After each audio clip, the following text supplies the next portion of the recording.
Good morning, beautiful people. Y'all excited to be here? I'm excited to be here. First and foremost, I want to thank you so much, Rainbow Ventures, for having your boy in the building. And secondly, I want to thank y'all for being here, right? Not just in the context of this session, but in the context of what it means to be LGBTQ, whether it be in the South, whether it be across the nation, what it means to be LGBTQ surviving right now. Today we're going to talk about something that's very personal to, I think, all of us, right? It can be a very private but socially implicated experience, which is grief. That G word can be a little scary, right? It can get a little spooky-ooky, right? Let's address the elephant in the room. Y'all looking at this agenda, and we're talking about all these other aspects of entrepreneurship. How did the big G word get on this stage, right? So one of the biggest things that I want to talk about today is this implication of what grief unsettles, okay? I have this conviction that unsettled grief unsettles everything around us. Unsettled grief is going to unsettle your ambition.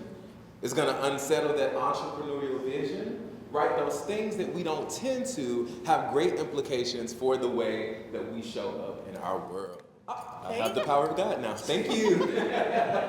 So again, as we talk about grinding while grieving, world building in the wake of loss, again, what does it mean for you to be visionary? What does it mean for you to be an entrepreneur? What does it mean for you to be a builder in the context of your LGBTQ identity, where you are already so often being disenfranchised? So again, I want us to think about this, the implication of what it means for our unsettled grief to unsettle everything around us. Right? And as we talk about disenfranchised grief today, which is a specific term in the grief literature, for LGBTQ communities, do we always have the best support systems? Do we have the political administration behind us? Do we have generally the cultural backing for our expression and our freedom? Not really, right? So consequently, we also don't always have those supports when it comes to the things that we lose, especially when it comes to those diverse losses. Now, another side of this, again, because grief can be that big spooky word, I do want to acknowledge a couple of things. Today, we're not necessarily just looking at grief as an access point of sorrow, but as an access point of empowerment. Right? How do we become strategic? How do we become masters of our grief narrative in ways that inform our vision and expand our capacity? Howbeit ever, the natural consequence of grief is that some things can get heavy. And so if it does get a little heavy and you need to take a step out, you do that. If 30 minutes is not enough for the enormity of grief, please find me. I will be floating all day if there are conversations that we want to extend beyond this open keynote. So a little background check, because you need to know who is talking to you, right? So hey, it's me. I'm the Dr. Joshua Baker. I am a licensed social worker, critical qualitative researcher. I always like to throw that in because that's a very short phrase to tell you a lot about myself, right? It tells you about the paradigm with which I meet my research, which is going to be critical theory, which means a lot of the things we're going to talk about today are going to be formed by power systems and how they shape our lived realities. Qualitative, it tells you the type of data I work with. I work with nominal data. I work with stories. And so in all of the storytelling I do, in all of the visibilizing of experience I do, I get to do the job of a lifetime as the Community Engagement Director at the Knights and Orchid Society based in Montgomery, Alabama. Woo woo! Have y'all ever heard of TKO? If you haven't heard of TKO, you're going to hear about it today. Please come learn more about the amazing Black, trans, and queer-led justice work that we're doing, serving Black, trans, and queer communities. So let's kick it off. What does it mean for you to be an LGBTQ entrepreneur? There are a couple assumptions, and I don't know some of y'all from Adam, but I can go ahead and assume that if you have gotten your vision off the ground as an LGBTQ entrepreneur, there are a few things I can assume about you, okay? How many of y'all in the room are resilient? I can imagine, yeah. How many of you are adaptable? For sure. Innovative? Innovation Depot, right? How many of you are authentic, right? And we know authenticity is a spectrum, right? But some of us, we're getting there. But there's also a quiet part that I don't say, but our queer knowing understands, right? From a culturally indigenous perspective, from an ancestral perspective. Deep down in your bones, I said resilient, adaptable, innovative, authentic, but there were some other in-between spaces that weren't explicitly stated, right? So you're resilient largely because that was the only way out, right? The only way, the only progression of motion in this context was to go through, right? I literally have a tattoo on me that says, resilience, my love, is earned. As marginalized communities, we get dapped up. You are so resilient. You are strong. I don't know how, Dr. Shaw, I don't know how you could do it. I had no choice, okay? So our resilience a lot of times is bred out of necessity. You are so adaptable. The way that you can just jump in and roll with the punches, you're adaptable because traditional routes weren't possible. The systems that support our cishet counterparts, they were not accessible, right? The support, for example, let's think about, what do you really need to like start up your entrepreneurial endeavor? Money. You need some coin.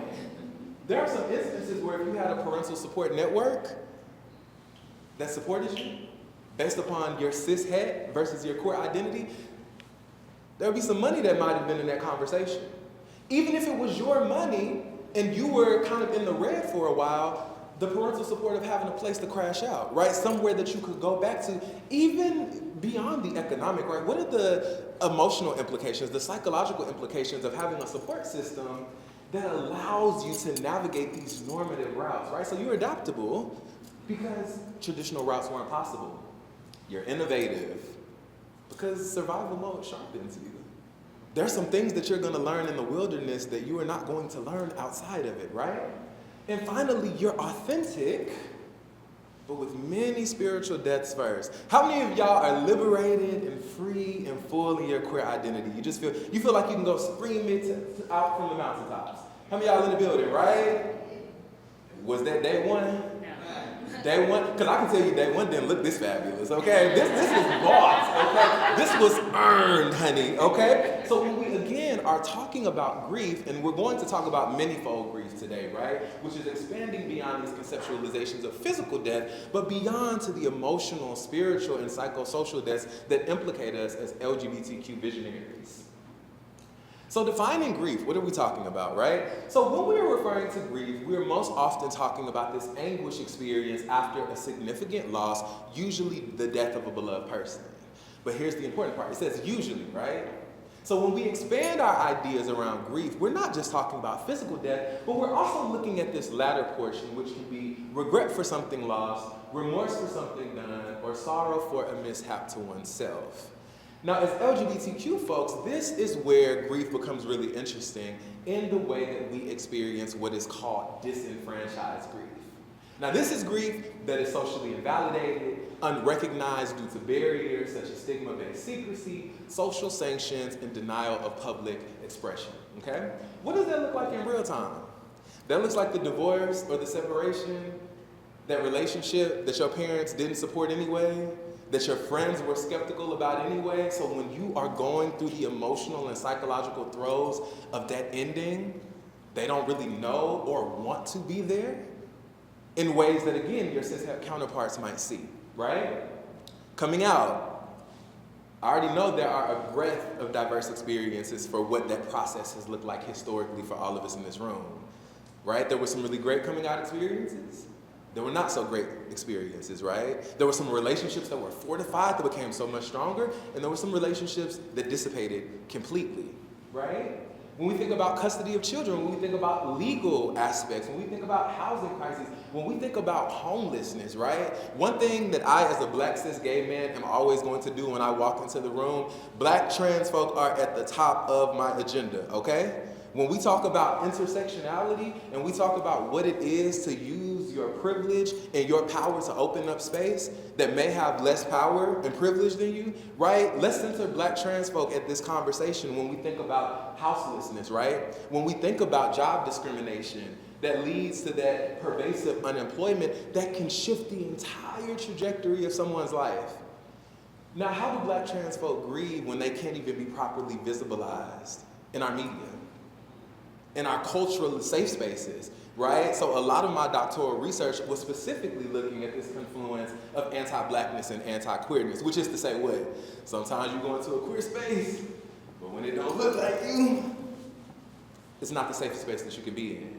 But at the same time, there are cishet black spaces I go into, and they don't love and they don't express themselves like I do within queerness, and there's also an out of placeness there. right? So when we start talking about intersectionality, when we start talking about, words of Black feminist thought, as we think about these multiple axes of discrimination, these are a lot of implications that are being provided for the way our grief is disenfranchised. Again, when you are not the main shareholder of power within the systems of the society that you live within. But there is hope, okay? I got really kind of heavy for a second, right? Meaning reconstruction is this amazing, fruitful, generative aspect of our grieving processes where, as someone even told me in my own grief over the years, it's not that you're trying to move past the grief, but you're learning to move with it, right? So it's not really a piece of luggage that you leave and just keep going with. It's something that you learn how to integrate into your everyday life. And so for a lot of us, as we experience grief, that meaning reconstructions looks like a before and an after. Right? And there are multiple sub-processes in which we are, as mourners, trying to find and construct meaning, okay? That may look like sense-making, right? So in a physical death sense, when we lose a person, right, sometimes we're like, that person was so good, right? That person did so many amazing things for this world, even this current administration is kind of like, it was other people that could have been taken. I don't know, like, why did that person have to go, right? You're trying to make sense of what's going on. There's also benefit finding, right? Which sometimes you're especially gonna find if you are someone in like a religious or cultural space, right? If you're a spiritualist at all, you try to find some of those silver linings. There's also going to be identity change, right? The brunt of my work that I do now is about non-death loss, but do y'all wanna know the loss that got me into doing grief work? I was a college sophomore, ending my sophomore year, and my mom passed away after multiple years of illness. So, being the functional depressive I am, I was like, how can I make something like beautiful out of this? Like, how can I make sure people, are fed from this pain? And so I started a grief support initiative during undergrad, right? And as we were having these conversations about grief, people weren't just coming in for people they lost. They were coming in because their parents got divorced. They were coming in because I just feel like I have lost an aspect of myself and it's been long and I don't know if I'm even going to be able to get back to it. Right, so these conversations on grief became so expansive, and so for me, in that identity change, which also is going to extend itself to the way that I was finding life purpose and life significance, was like, I was this person before, I am this person after, and I am never going to be that before person again. How do, again, I not move past my grief, but I learn to move with it? And again, finally, reevaluating life purpose and life significance, so the why am I here, and what is the quality of the time while I am. So in our effort to disrupt systems and free our minds, what are the implications for the way we are showing up as LGBTQ visionaries? So my background is social work and psychology, which is kind of interesting if you know anything about social work and psychology. Because although they are very much sister disciplines, they take very different routes to get there, okay? So any of the empowerment part you hear is the social work side, okay? And the psychology is the more kind of cerebral aspects of this information, right? So when we think about traditional Western psychology, do y'all think just by a guess it's like very diverse?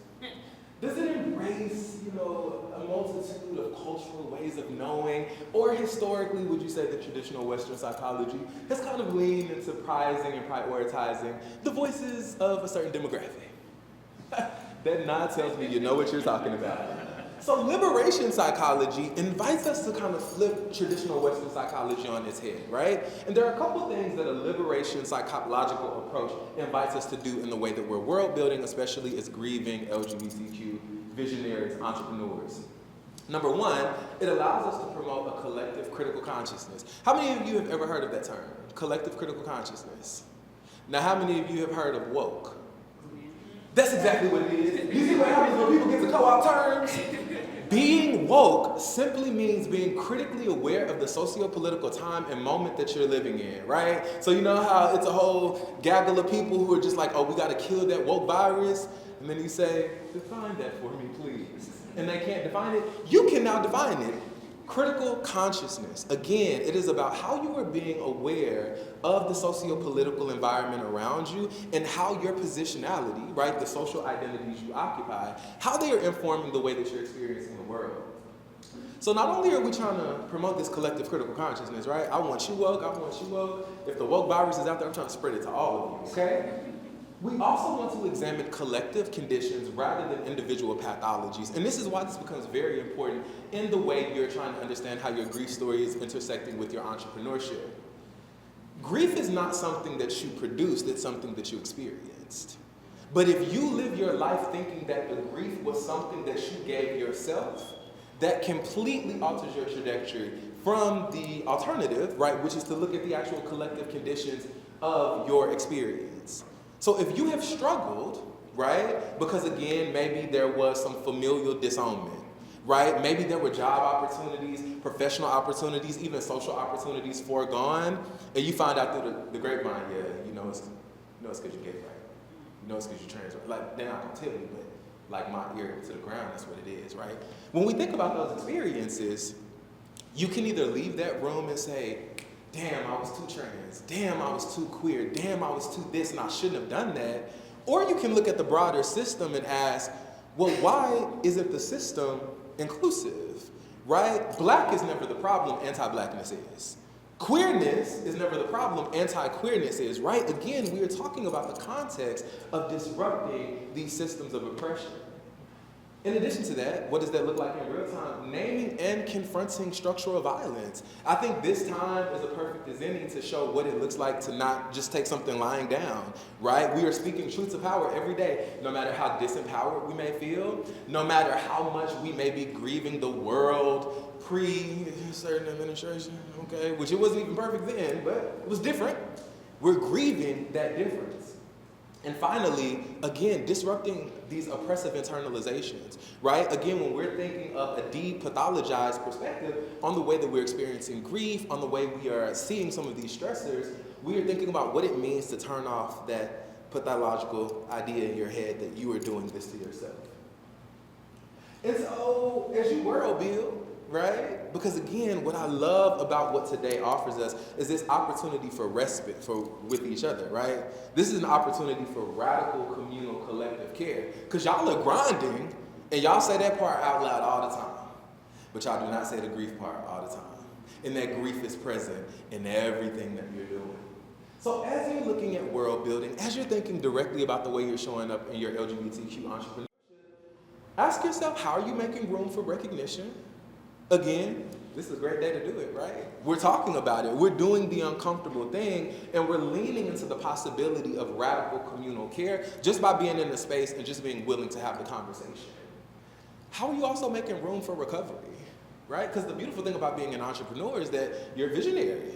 You're a builder, right? When we think about queer, more than a sexual orientation or gender identity, we're thinking about a political act, right?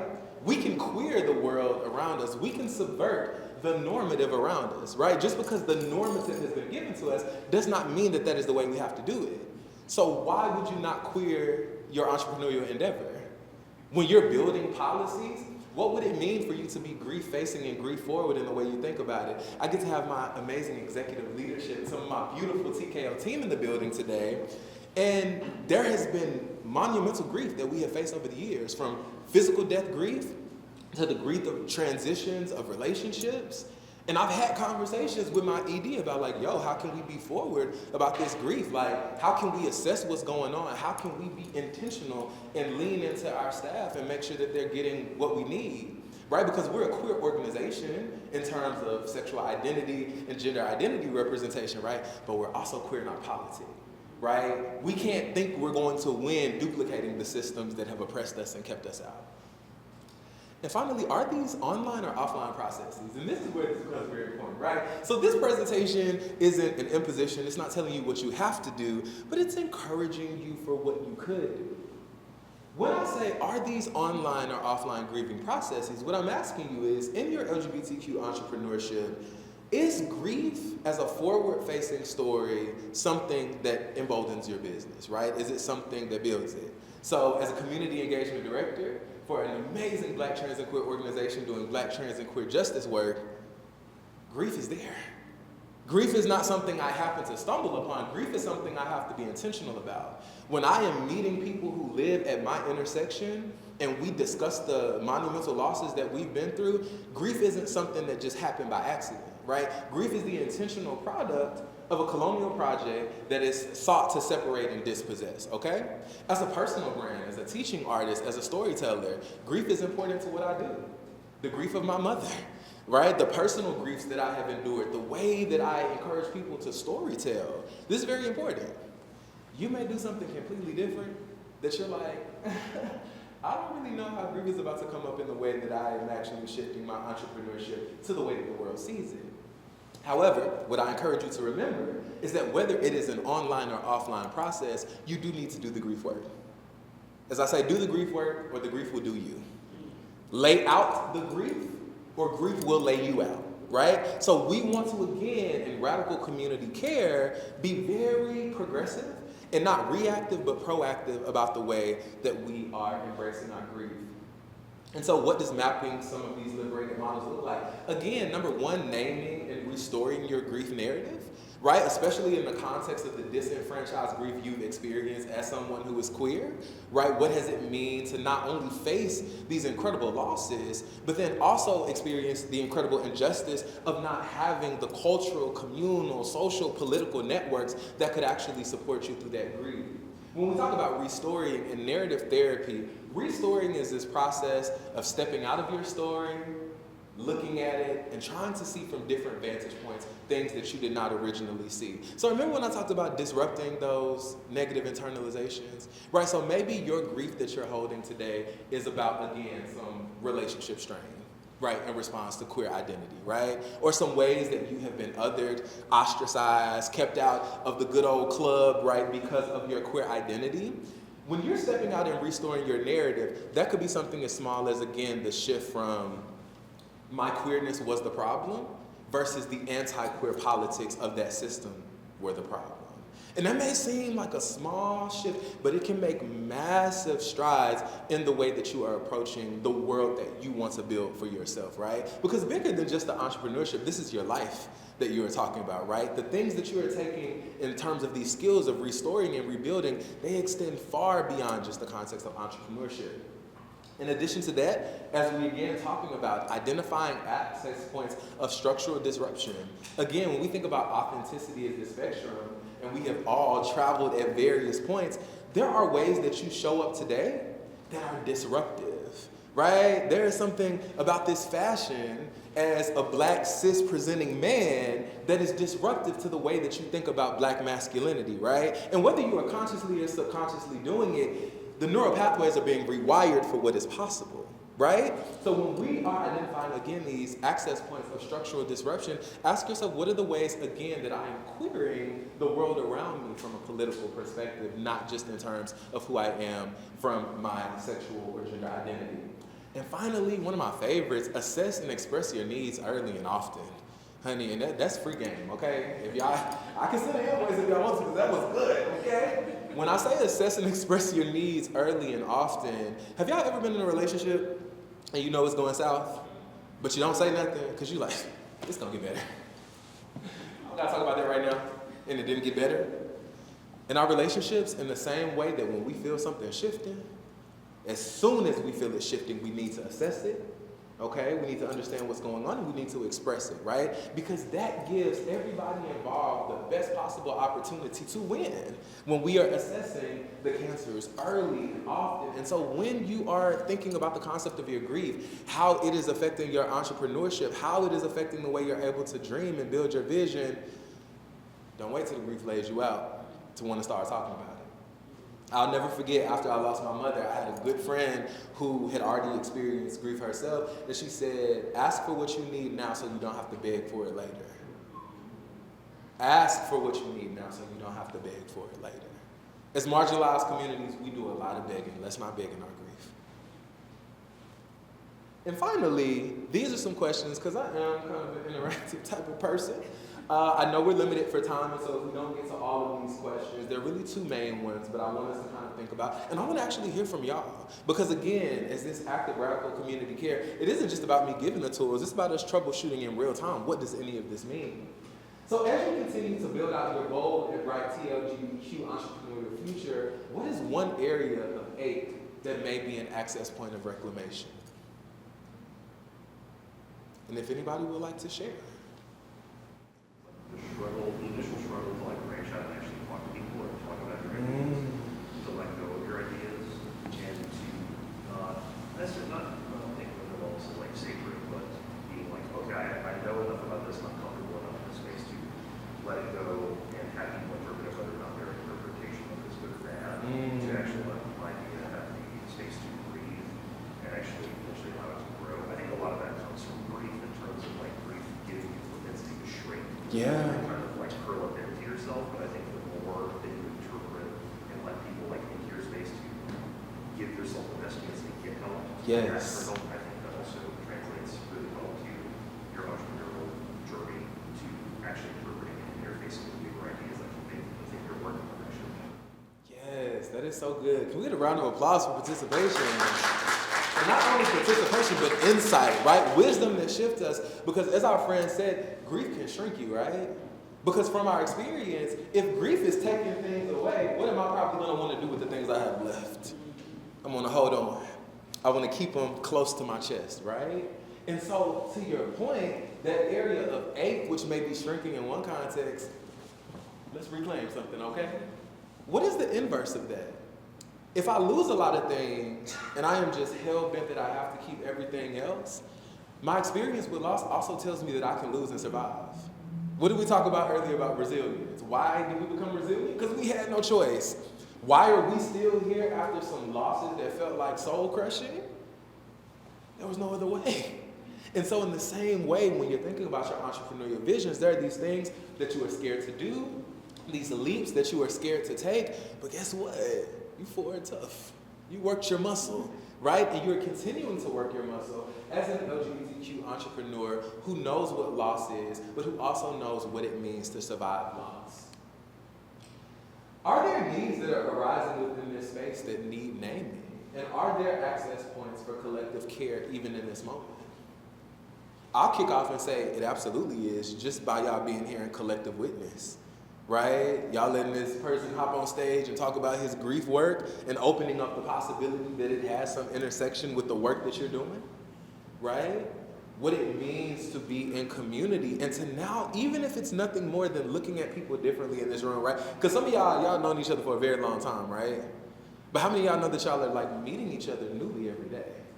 Y'all are never the same. There are people in this room that you've known for 5 and 10 years.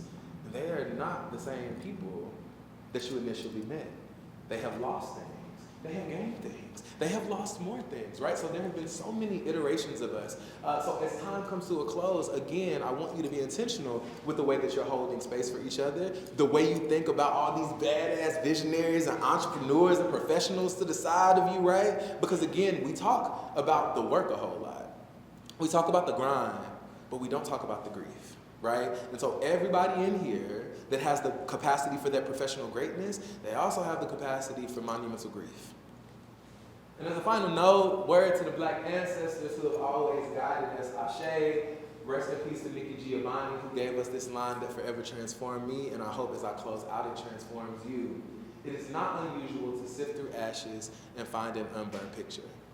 As LGBTQ entrepreneurs, as visionaries, as just human beings, there have been a lot of fires, and there have been a lot of ashes, right, that you have waded through, a lot of things that you thought perhaps you could not survive, and you did.